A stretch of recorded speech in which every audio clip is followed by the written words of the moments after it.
Hello students, good morning. आज का topic है हमारा व्यंजन, कॉन्सोनेंट, जिसे इंग्लिश में बोलते हैं, क्या बोलते हैं? कॉन्सोनेंट।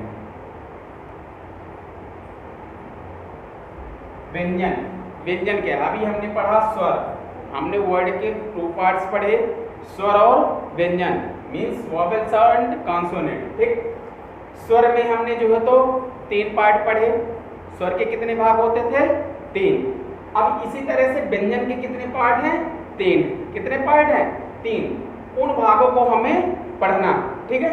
ये तो व्यंजन के ऐसे पार्ट है। अभी हम उच्चारण के अनुसार भी इसके कुछ भाग हैं जो कि आगे हम वीडियो में डिस्कस करेंगे, ठीक है। तो हमारा व्यंजन क्या होता है? व्यंजन क्या होता है? हमने आपको बताया है कि व्यंजन का, खा, गा, घा, ये हमारे क्या है? ये व्यंजन हमारे क्या है? व्यंजन। अब का में, का को यदि हम जो हो तो तोड़े तो का प्लस आ, का प्लस आ। इसी तरह से खा को यदि हम अलग करें तो खा प्लस आ। इसी तरह गा को अलग करें तो गा प्लस आ। इससे क्या निष्कर्ष निकल रहा कि कोई भी व्यंजन बिना स्वर के नहीं उच्चारित हो सकते हैं। कोई भी व्यंजन बिना स्वर के, मतलब का है आपका व्यंजन, इसमें आ स्वर, आ स्वर के मेल से व्यंजन बना हुआ है। बिना, यदि इसमें स्वर ना हो, ये आ स्वर ना हो, तो ये आपका का जो है ये वर्ण कहलाएगा। क्या कहलाएगा? वर्ण, ध्वनि कहलाएगा। क्या कहलाएगा? वर्ण कहलाएगा। ओके, मतलब अब इसके कोई टुकड़े नहीं किए जा सकते, हमारे होते हैं, ठीक है। लेकिन ये जो का है आपका, का है तो का के तो टुकड़े किए जा सकते हैं, क्योंकि का, आ और का से बना हुआ है, ठीक। तो आप कह सकते हैं जिन वर्णों का उच्चारण हम बिना स्वरों की सहायता के नहीं कर सकते हैं, वो हमारे क्या कहलाते हैं? व्यंजन कहलाते हैं। क्या कहलाते हैं? व्यंजन। क्या कहेंगे? जिन वर्णों का उच्चारण हम बिना स्वरों की सहायता से नहीं करते हैं, वो हमारे क्या कहलाते हैं? व्यंजन कहलाते हैं। आपने देख लिया व्यंजन, ये हमारा का है। का बिना आ के हम इसका उच्चारण नहीं कर पाएंगे। मतलब जिन वर्णों का उच्चारण हम बिना स्वरों की सहायता के नहीं कर सकते, वह हमारे क्या कहलाते हैं? व्यंजन। बिना स्वर के व्यंजन नहीं होता। उसमें जो भी व्यंजन होगा उसमें स्वर अवश्य होगा, ठीक। व्यंजन स्वरों के मेल से ही बनता। ओके, इतना समझ में आया? हमने बताया था कल आपको व्यंजन के 3 भाग होते हैं। वो कौन कौन से भाग बताए थे? हमने बताया था स्पर्श व्यंजन। क्या बताया था? स्पर्श व्यंजन, अंतस्थ व्यंजन, ऊष्म व्यंजन। स्पर्श मीन्स होता है छूना। क्या होता है स्पर्श मीन्स? छूना। तो अब इसी से हम लोग को डिफिनेशन बताएंगे। हमने कल एक ऐसा चित्र बनाया था, यहाँ पे बताया था ये कंठ है, ये मूर्धा है, ये तालु है, ऐसे करके हमने बताया था दंत है, ये ओष्ठ है, ऐसे करके हमने आपको जानकारी दी थी, ठीक। तो उसी प्रकार से हमको ये स्पर्श व्यंजन है, जो स्पर्श मीन्स होता है छूना। स्पर्श व्यंजनों की हमने संख्या पहली वीडियो में बताया था कि कितनी होती है? 25। 25 तब होती है जब हम लोग द्विगुण जो व्यंजन होते हैं, द्विगुण में व्यंजन जो होते हैं डा, ऐसे करके डा और ढा, यदि इनको ना जोड़ा जाए तब तो 25 होते हैं। यदि इनको भी दो जोड़ दिया जाए तो हमारे कितने होते हैं? 27 होते हैं, ठीक। तो इस तरह से हमारा जो है तो, 1 मिनट बेटा,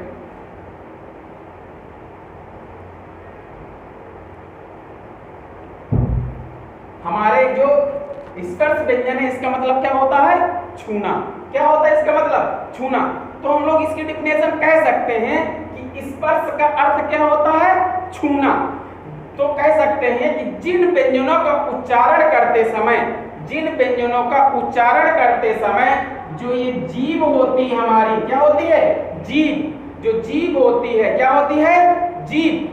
क्या हमने बताया, जीभ होती है और ये जो पूरा मुख होता है, ये क्या होता है, पूरा ये मुख है हमारा, ये पूरा इस मुख के किसी भी भाग को टच करे या स्पर्श करे या छुए, जो हमारी जीभ है मुख के किसी भी भाग को, कंठ को टच कर रही है, मूर्धा को, तालु को, दंत को, ओष्ठ को, मतलब किसी भी भाग, किसी भी जो है तो अंग को टच कर रही है या स्पर्श कर रही हो, तो वह हमारा क्या कहलाता है, स्पर्श व्यंजन कहलाता है। क्या कहलाता है, स्पर्श व्यंजन। बहुत इजी से हमने बनाया है आपको ये कि स्पर्श व्यंजन किसे कहते हैं। स्पर्श मीन्स होता है छूना।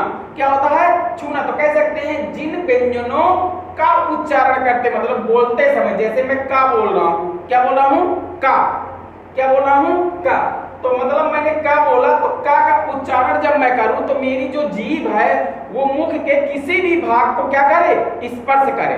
वो भाग कौन कौन से हो सकते हैं, कंडली, मूर्धा, दंत, ओष्ठ, तालु, कुछ भी हो सकता है, किसी भी भाग को क्या करे, टच करे, वो हमारे क्या कहलाते हैं, वो हमारे स्पर्श व्यंजन कहलाते हैं। ये कितने होते हैं, 25, लेकिन ये दो द्विगुणक होते हैं। क्या होते हैं ये, द्विगुण, द्विगुण व्यंजन ये कहलाते हैं, ये दो होते हैं, ठीक है, ये द्विगुण व्यंजन है। यदि इनको दो जोड़ दिया जाए तो ये कितने हो जाते हैं, 27 हो जाते हैं। कहीं कहीं आपको 25 मिलेगा, कहीं इनको जोड़ करके क्या मिलेगा, 27 मिलेगा। ओके, इतना समझ में आ गया।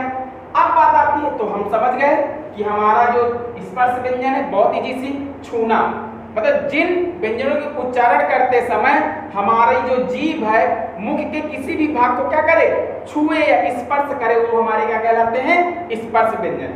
स्पर्श व्यंजन क्या होते हैं, का से लेकर के मा तक, का से का वर्ग हो गया, खा वर्ग हो गया, चा वर्ग हो गया, और टा वर्ग हो गया, ता वर्ग हो गया, और पा वर्ग। मतलब ये हमारे ये 5 वर्ग हैं, ये हमारे सारे क्या होते हैं, स्पर्श व्यंजन। कोई भी का वर्ग का कोई भी वर्ड होगा, कोई भी मतलब आपका जो है तो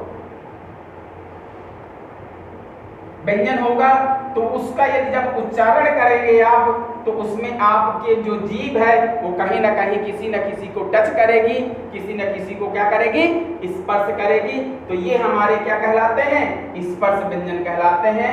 का वर्ग, चा वर्ग, टा वर्ग और ता वर्ग और पा वर्ग। ये पा वर्ग का मतलब माँ तक, पा फा बा भा, माँ तक, ठीक है।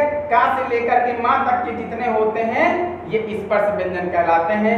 आप लोग टा वर्ग में डा डलिया और ढा ढक्कन होता है, ढक्कन होता है, तो इसी के जो है तो ये ढा ढक्कन, ये ऐसे करके डा डलिए ऐसे, ये हमारे द्विगुण कहलाते हैं। क्या कहलाते हैं, द्विगुण व्यंजन कहलाते हैं। इनको तो जोड़ दिया जाता है तो ये हमारे कितने हो जाते हैं, 27 हो जाते हैं। ओके, अब नेक्स्ट हेडिंग है हमारी अंतस्थ व्यंजन। क्या है, अंतस्थ व्यंजन क्या होता है, अंतस्थ व्यंजन क्या होता है। तो अंतस्थ व्यंजन वो होते हैं जिन व्यंजनों के उच्चारण में वायु का अवरोध, वायु मीन्स हवा का, हवा का अवरोध बहुत कम होता। मतलब जब कोई वर्ड हम बोलते हैं तो मतलब जो हवा होती है वो हमें ज्यादा प्रभावित, उस वर्ड को बोलने में प्रभावित नहीं करती है, वो हमारे क्या कहलाते हैं, अंतस्थ व्यंजन कहलाते हैं।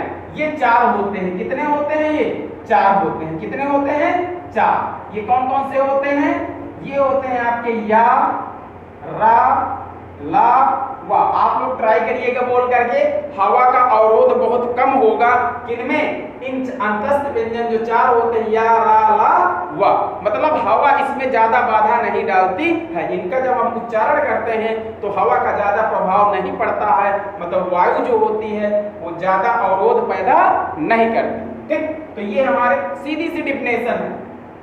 वे व्यंजन जिनका उच्चारण करते समय वायु का अवरोध कम होता है, या वायु मतलब दबाव कम डालती है, वायु का प्रभाव कम पड़ता है, वो हमारे क्या कहलाते हैं, अंतस्थ व्यंजन कहलाते हैं। ये कितने होते हैं, 4। याद कर लीजिए, अंतस्थ व्यंजन कितने होते हैं, 4। या, रा, ला, वा। मैंने ऊपर भी आपको पहली वीडियो में बताया था अंतस्थ व्यंजन 4, लेकिन मैंने कहा था डिफाइन करूंगा आगे, तो ये आपकी परिभाषा भी मैंने बता दी। अब आता है उष्ण व्यंजन। इजी सी डिफिनेशन है इसकी। क्या है, बहुत सरल, जिस तरह का नाम है, ऊष्म मीन्स ऊष्मा कह सकते हैं इसको। ऊष्मा क्या होती है? गर्मी। क्या होती है? गर्मी। क्या होती है? गर्म। ठीक है, तो ऊष्म व्यंजन ये क्या होते हैं?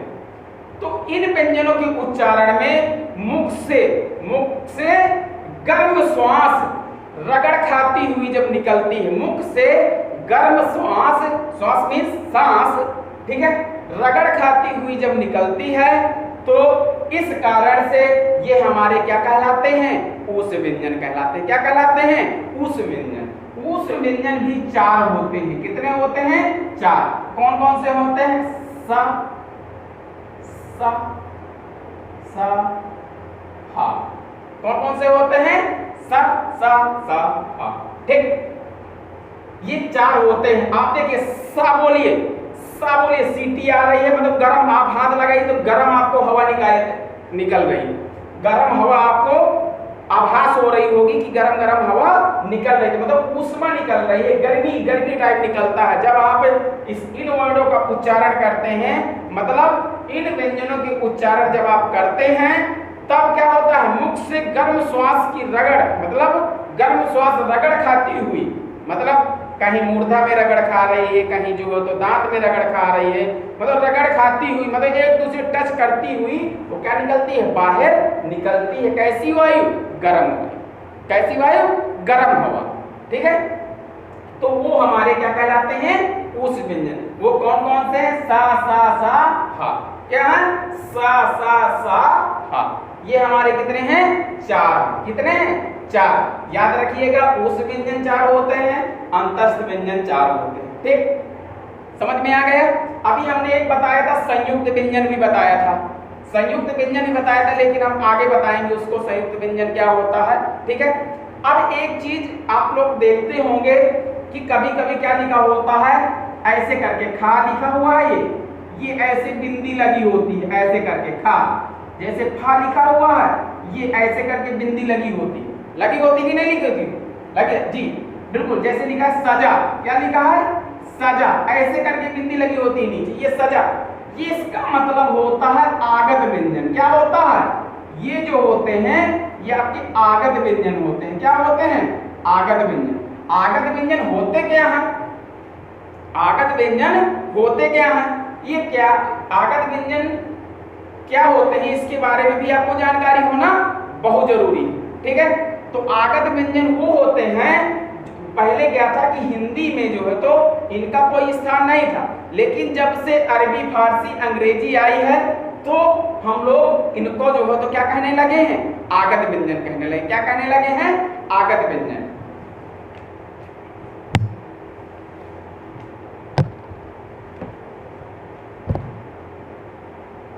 समझ में आ गया? मतलब ऐसी ध्वनियां जिनका पहले में हिंदी में प्रयोग नहीं था, ऐसे आगत व्यंजन वो होते हैं जिनका प्रयोग पहले हिंदी में नहीं था, लेकिन अरबी, फारसी, अंग्रेजी आने के कारण अब इनका हम प्रयोग किस रूप में करने लगे हैं? किस रूप में? आगत व्यंजन के रूप में। आगत व्यंजन हमारे 5 होते हैं, नोट कर लीजिए। आगत व्यंजन हमारे क्या होते हैं? 5। कौन कौन से? का भी हमारा आगत व्यंजन के अंतर्गत आता है, खा, और आपका होता है गा, और होता है जा, और होता है आपका हा। ये हमारे आगत व्यंजन होते हैं। ये बिंदी को विशेष ध्यान दीजिए। अब ये शायद का लिखा होता तो ये हमारा क्या होता? स्पर्श व्यंजन होता। कौन सा स्पर्श व्यंजन होता? स्पर्श व्यंजन। ठीक, शायद हम कह रहे कि ये बताइए ये कौन सा व्यंजन है, तो क्या बताएंगे?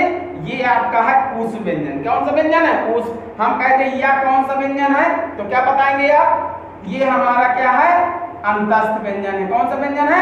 अंतस्थ। मतलब आपको व्यंजन पहचानना बहुत जरूरी है। ठीक, तो आगत व्यंजन में हमारे आते हैं। इनको कैसे प्रयोग करते हैं? जैसे लिखा होता है सजा, मैंने बताया है, सजा लिखा हुआ है, फन लिखा हुआ है। क्या लिखा है? फन लिखा हुआ है।